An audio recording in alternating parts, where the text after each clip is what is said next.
Hello again, and my name is Doug Smith. Welcome to the 18 December 2015 edition of Portsmouth This Week, the voice of Portsmouth Town Hall.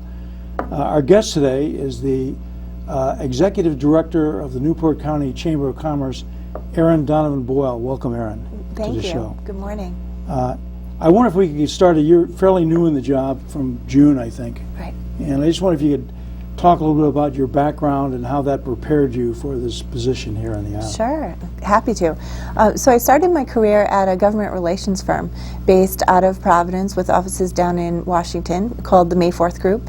And what we did there was some lobbying and grant writing and fund seeking for a variety of clients, from defense industry to nonprofit organizations to labor. Yes, yeah. Most of all of our clients were based out of Rhode Island, and so that gave me a great introduction to the government process. So certainly worked, at the State House and then down federally as well. Is it as bad as we think it is? Not at all. Of course not. It was wonderful. I had a great experience there. I was there for about 8 years, okay.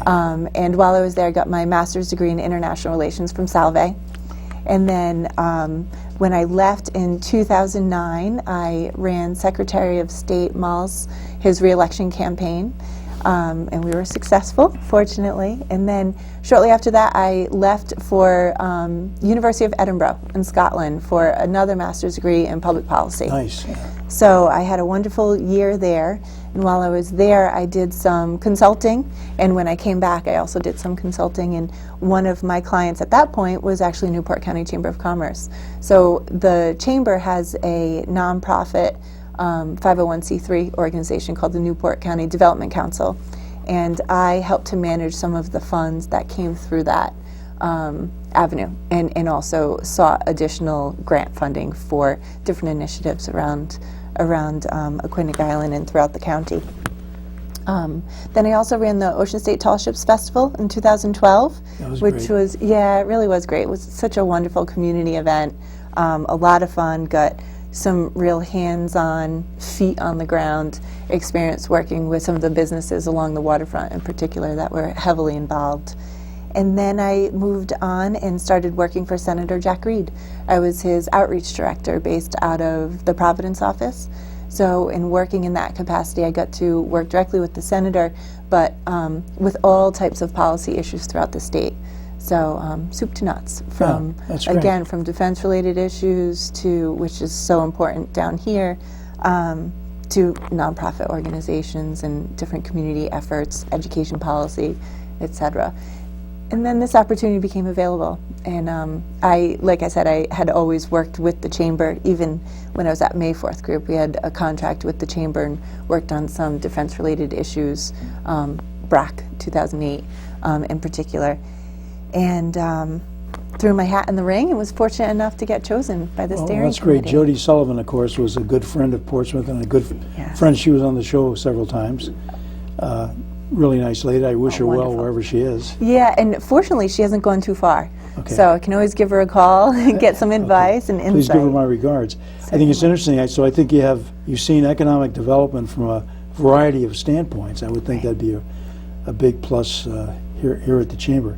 Let's talk a little bit about the Chamber itself, and when was it started and what is its primary mission? Sure. So it began in 1920, actually.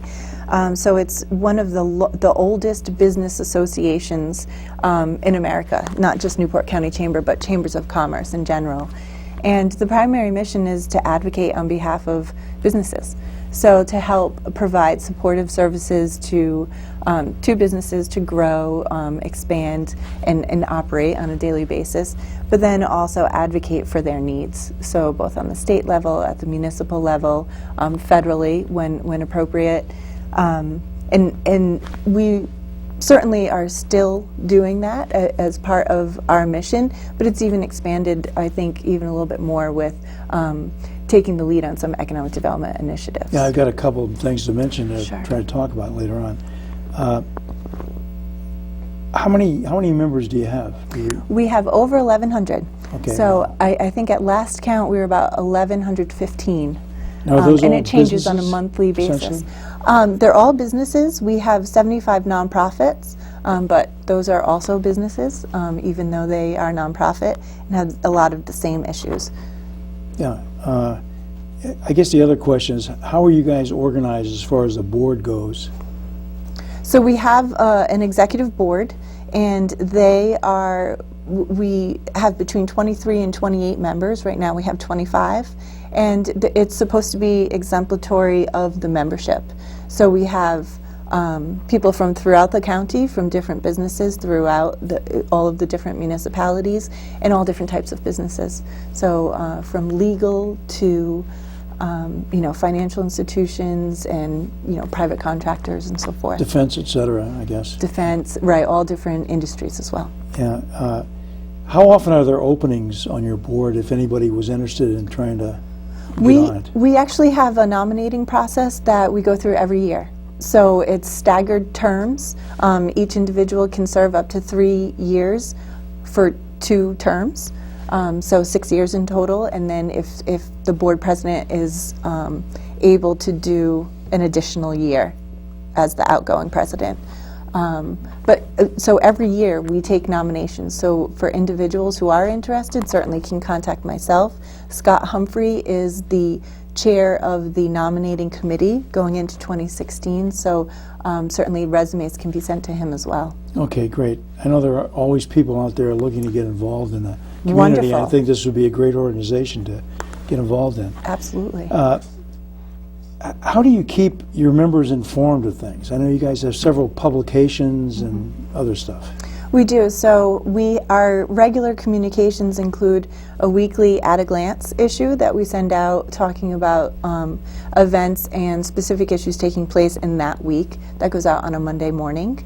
Then we also have every 2 weeks the same sort of information that goes out as far as what's taking place at the chamber, but then all of the members' information is included in that as well. So if we have a member who has a promotion or an event or a ribbon cutting that they'd like to get the word out to the other membership and their colleagues in business. Now, do these go out goes by mail, or are they? That's all email. Oh, actually. email, okay. Yes. And then we have a week or a monthly e-newsletter that goes out via email as well. Then we have quarterly inserts that go into the Newport Daily News, and that gets distributed to the whole, individuals who purchase the Newport Daily News. And that is, we base that on themes, what's taking place during that quarter at the chamber or economically that we really need to keep people up to speed about. And then, of course, we have social media, and then our website, which is a constant resource. So it's... I didn't realize you guys were on, what, Facebook and Twitter? We are, okay. Yes, and Instagram as well. Instagram as well, okay. Yeah. I'm not even sure how to use that yet. Me neither, to be honest with you. Yeah. So, but there is certainly a growing population that is utilizing that primarily. So. Now, is there somebody on the board that's responsible for like PR, or is that out of your office? It's out of our office. So we do have a number of subcommittees. So the executive committee, marketing committee, membership, government relations, etc., ambassador. But we have staff members that are tasked to actually carry out the bulk of the work. Yeah. For those things. What kind of projects are you currently working on? I know one of the initiatives I thought was really cool was the Executive Director Hits the Road initiative. Yeah. Can you talk about that for a minute? And this was actually an idea that Jody Sullivan, upon her exit with me in some training that she was doing with me, had suggested, and I thought it was a phenomenal idea. It's a way for me to actually get out into the different communities, talk with some of our members, introduce myself first of all, but certainly learn about what the different needs and issues are related to business. It's been fantastic. It's actually a lot of fun for you. It's the most fun part of my job so far. Actually hearing, just meeting people, but hearing what's going on, on the ground. Yeah. Versus, just in general. So it's been great. We kicked it off in Portsmouth this year. So in September, we met with about 4 or 5 businesses once a week, usually Tuesday afternoons, and just sort of went around, introduced, and took some photos, posted them on Facebook, and got some joint promotions. Okay, in I guess that I'll have to fashion. like you guys on Facebook. Please do. To see what's going on. Please do. one of the things, getting back to informing people, that I just found out about this morning, actually, was our director-producer, Rich Silipsky, is a member of your board.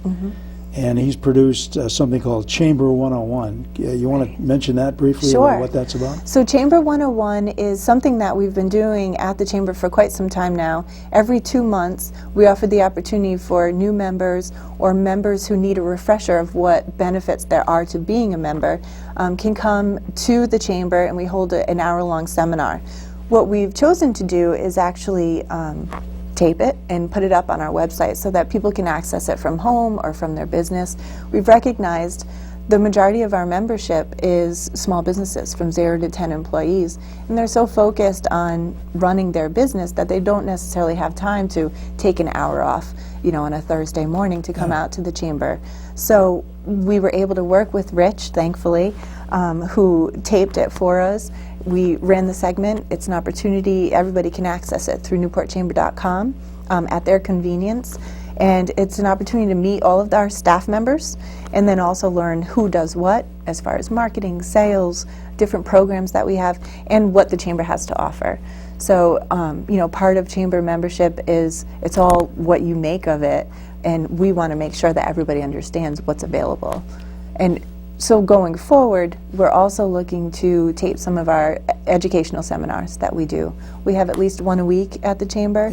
And again, people are very busy, and we don't want to add and be more burdensome for people to get out to the Chamber, but also offer, the alternative of watching at their convenience and still benefiting from the information. Yeah, it was interesting because this morning I was online and my YouTube weekly thing came up, and there was Chamber 101. I said, what?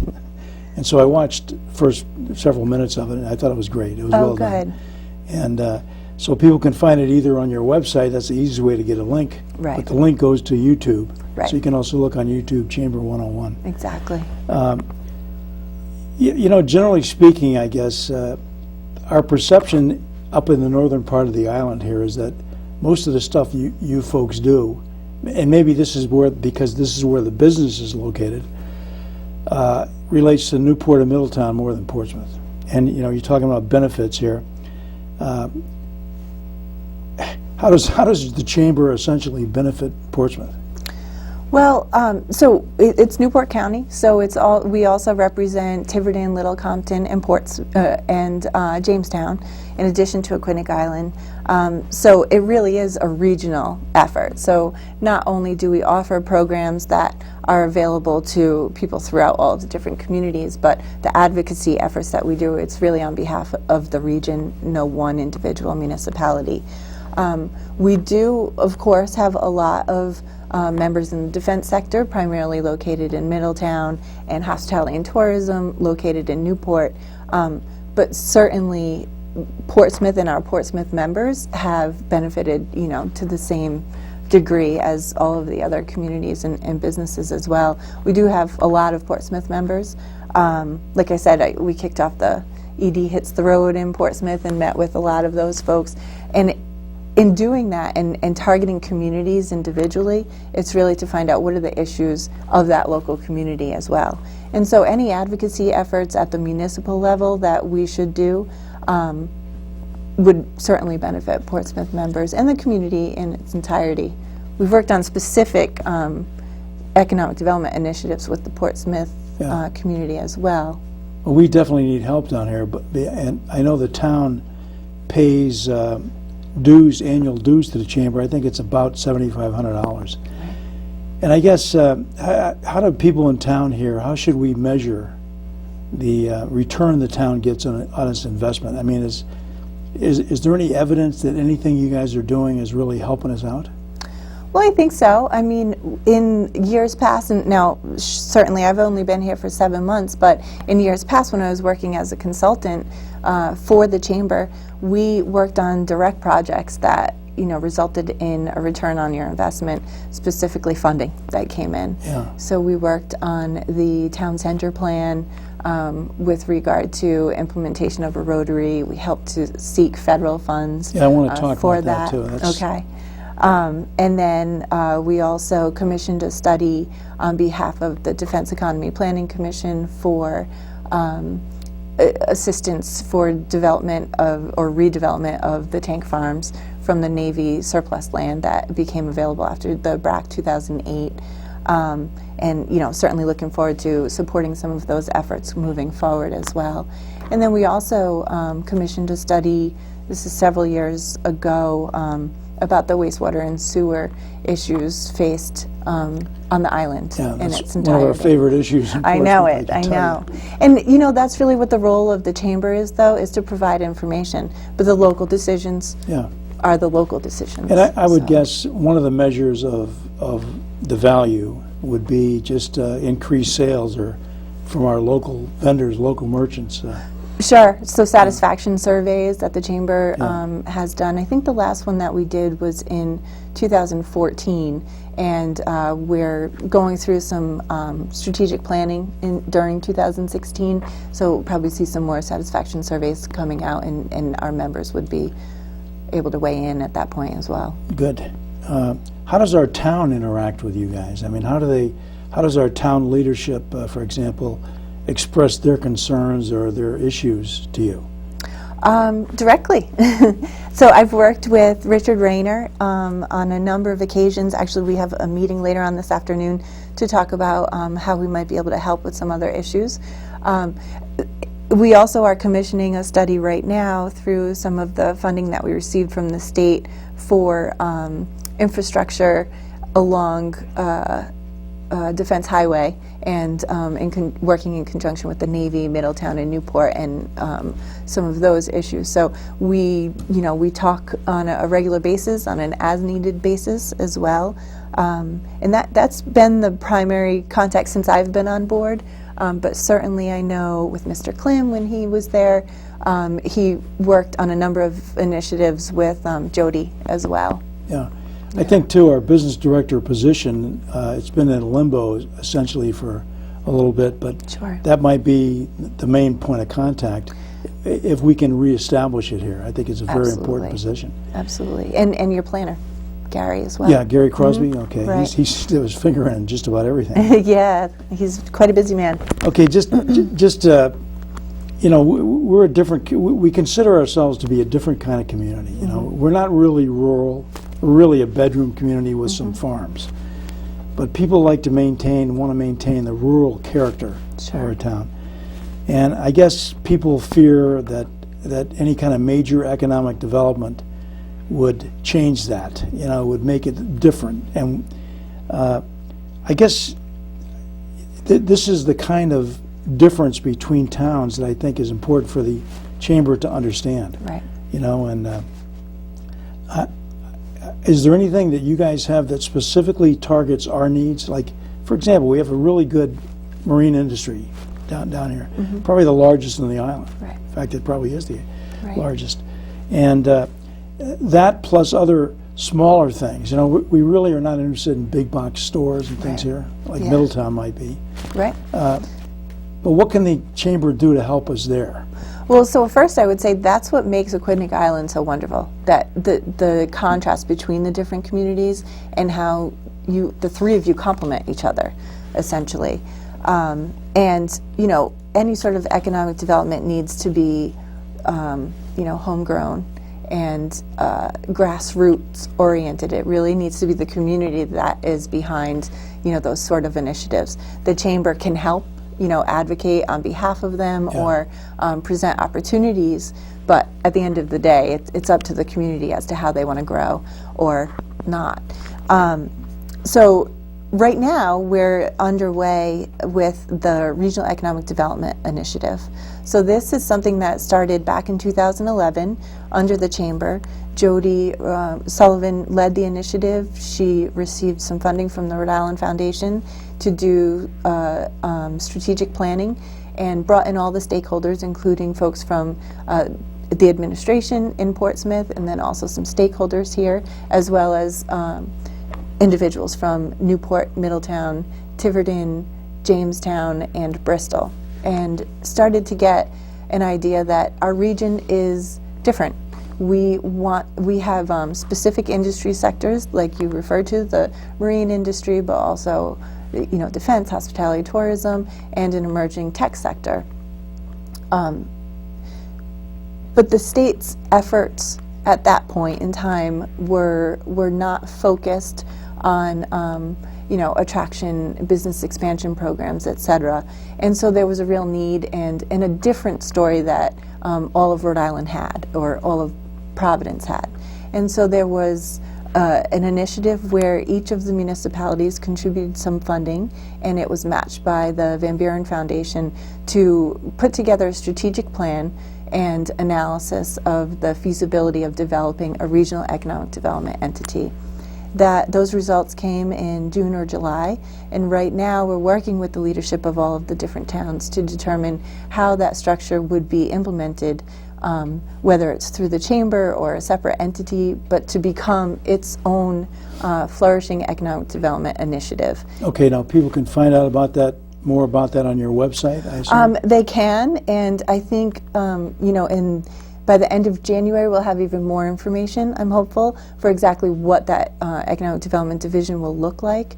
But certainly those efforts and those initiatives will take a look at the entire island, the entire county, and see exactly what makes sense to move forward. Sure. And it's working hand in hand with the municipal leaders. So as we're not trying to dictate what should take place, we're just trying to help facilitate. Yeah, well, one of the things we need help on are roads, and there was a meeting back in October, I guess, with DOT. I guess DOT called the meeting, and essentially the message was, that town center project with the roundabouts that you were going to put in, we're not going to be able to get to that for a while because we got to fix all these bridges up in Providence area mainly.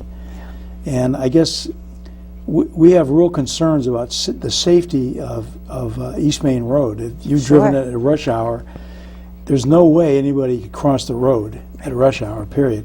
And we view this, I view this at least, as a public safety issue primarily. There's some economic development things that go along with that. I just wonder if the chamber can help us out anyway on that issue. Yeah, and I believe actually the public safety issues is what kicked off the study to evaluate whether or not a rotary or roundabout should be put in. Certainly the chamber can help facilitate meetings with the Department of Transportation. There are other of the same types of projects within Newport County that have expressed the same concern and have had the same conversations with Department of Transportation because of so much priority being put into the roadworks project right now that others that may have been on the list and are moving down the list. Yeah, I mean, I can understand that the bridges are falling apart and there are major safety issues in that too. But it just seems like we're kind of being penalized for DOT's inability to work within a budget or something. Right. But we definitely could use some help with that. I understand that what's happening now is they're re-looking at the design, maybe to change it somewhat, make it more doable. But once this thing shows up again, I think we could use the chamber's help. And one of the things that we had talked about with Tom Ardito from the AICP was to actually host a joint function, public function with the Department of Transportation to talk about all of these island-wide transportation issues. That would certainly be top of the list. Yeah, that segues into another question. What is your relationship with the AIPC, Quinnipiac Island Planning Commission? Right. I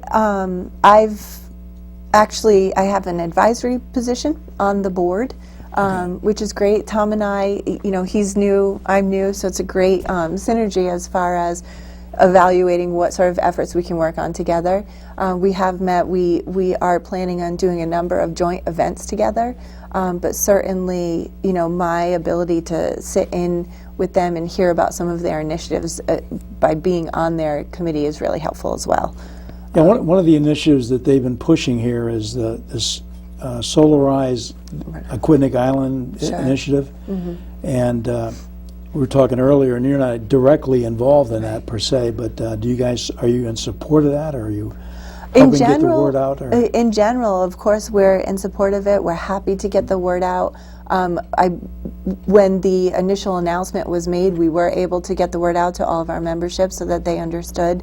And moving forward, as it proceeds, we look forward to doing the same thing, disseminating the information, and also just acting as a resource. So if individual companies want to get involved, they can certainly contact us, and we can put them in touch with the right people to move forward. Okay. We have our own kind of business organization here, the Portsmouth Business Association, and I just wonder how you all interface with them and what's the connection there. Yeah, we have joint memberships. So we're a member of the Business Association, they're a member of the Chamber, and we are fortunate enough to get invited to a lot of their events that they have. I have not actually been to one yet. Unfortunately, I was planning on going on Wednesday, but then the governor called to the holiday party, but the governor called a big meeting with regard to economic development initiatives for 2016 in their legislative proposals, so I needed to attend that. Unfortunately, I wasn't able to go there, but and in addition, those individuals are able to reach out and use our resources to get information out about their efforts as well. I've got a great event for you to attend. Great. It's called the Polar Dive. Oh. It's on January 1st at noon down at Island Park on the beach, and it's co-sponsored by the Portsmouth Business Association. Okay. So if you can I want attend and to not plunge? endear yourselves to Portsmouth residents, come on down. Wear a bikini would be even better, but come on down on January 1st, New Year's Day, to support kind of the PBA on this thing. It's an interesting thing. The Chamber will absolutely support that. I don't know. Or I'm not even promising. better, send Jane jumping Ruggiero in. down there. Exactly. I think Jane is probably already scheduled to attend. Yeah, I was talking to you before, but I want to reiterate that Jane's was one of our go-to people on the 375th committee. Yeah. And she's a terrific lady. And and such a tremendous asset for the Chamber. Yeah. Absolutely. We're very lucky to have her. I'm very lucky to have her too. Yeah. She's helped me streamline my transition in here tremendously. So. Well, tell her she should come on the show sometime and talk about what she does. I will. We'd love to have her. I will. That would be great. We're inside 1 minute here, and I just wondered if we've missed anything that you'd like to say about what you're doing. I don't think so. I mean, we've touched on a number of different subjects. There are certainly a lot of activity taking place at the Chamber, and I'm looking forward to meeting more people, from Portsmouth, but throughout the district and throughout membership. So if anybody's interested, open door policy in my office, please contact us at 847-1608. or newportchamber.com to get in touch with us, and look forward to meeting folks. Okay, now when is your Christmas party? Everybody has a Christmas party, right? We're actually celebrating after the new year. Okay. We have a lot of, after hours events and so forth throughout the year, so we figured get through the holidays and then do a recap. Probably a smart idea. I think Erin, so. thanks so much for being here, and Merry Christmas to you and your family. You too, thank you. I've got a couple public service announcements here to make. Just a reminder that the Portsmouth Historical Society calendars are still on sale at most of the local retailers here in Portsmouth. They make a great last-minute Christmas present, and you are also supporting, by buying these, help us preserve Portsmouth's history. Also, if you lived in Portsmouth, you received a letter like this. I don't know if you can pick this up, Bob, but it went out to all residents in Portsmouth from the Historical Society, and I'd like to ask that you at least please read the inside. You'll understand why we need, why the Historical Society needs members and donors, and you'll be helping out something that's very important, I think, to our future, which is our past. We will take a break next week on Portsmouth This Week, but on behalf of our entire crew, I'd like to wish all of you a very Merry Christmas and a safe, happy New Year, and we'll see you all in 2016. Thank you very much. Doug Smith signing off for 2015.